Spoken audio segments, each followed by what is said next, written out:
Here's a look at the spine. We have Holy Bible, New American Standard, and NASB Lockman Foundation.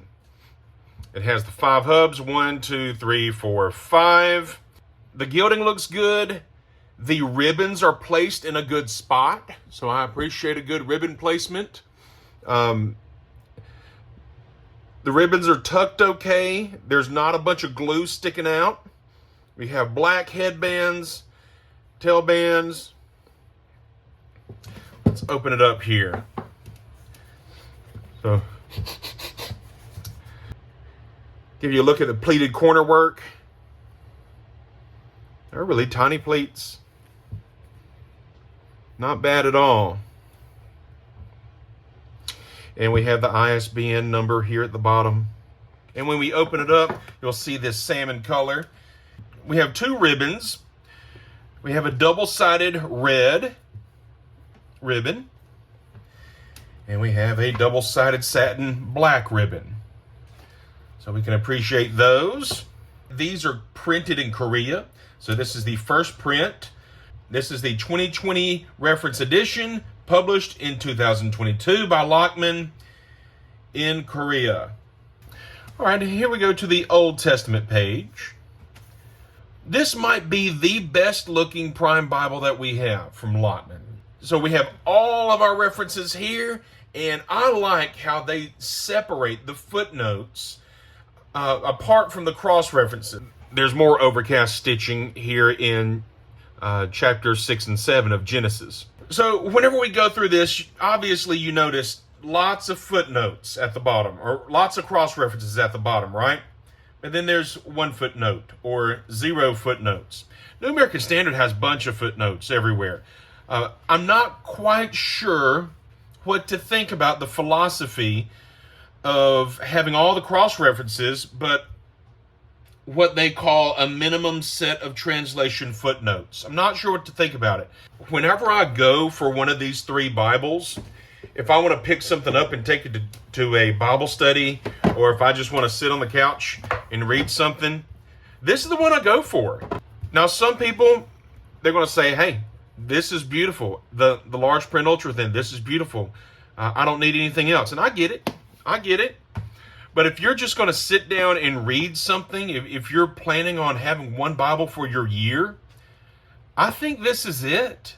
I mean, look at all the space that's not eaten up. This is a reference Bible, but look at the space that's not eaten up by references. So we have this column down the middle, and we have it because we're accustomed to it, and it's an excellent design.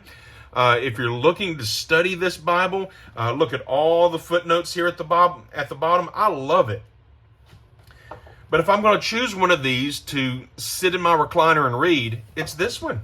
That's the one I'm going to choose. So it's an excellent design.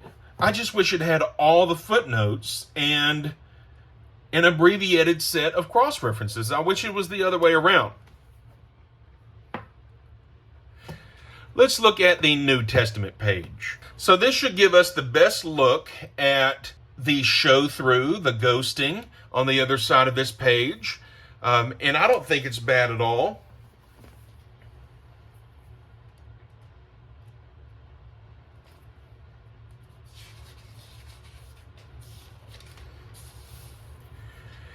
It seems like the same paper as the large print ultra thin, and it's really nice paper.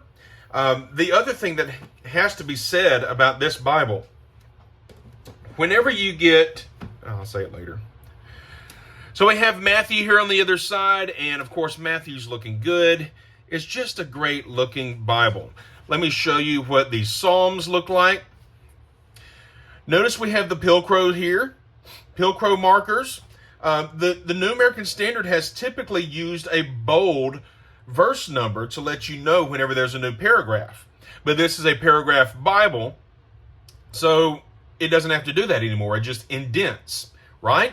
So what do you do when you come to the Psalms? The Psalms are going to give you that Pilcrow marker. Yeah, Psalm 119 gives us all the Hebrew letters. So there's your Hebrew alphabet. Fall of man test. If you want to preach out of this Bible, can you go to Genesis and preach out of Genesis chapter 3 without the Bible shutting on you? And the answer is yes. Even if you don't get the prime, you still get the prime paper in the other versions of the reference Bible. So if you got the genuine leather or the leather soft editions, you got the same paper.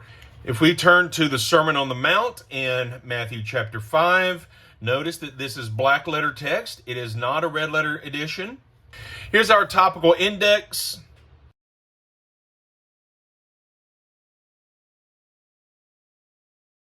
And here's the end of the topical index.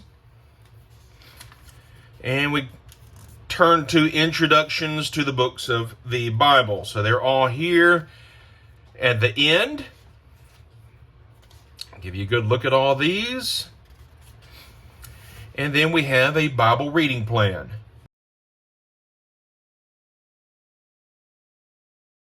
Here are the parables of Jesus and the miracles of Jesus. Here are the Lockman maps.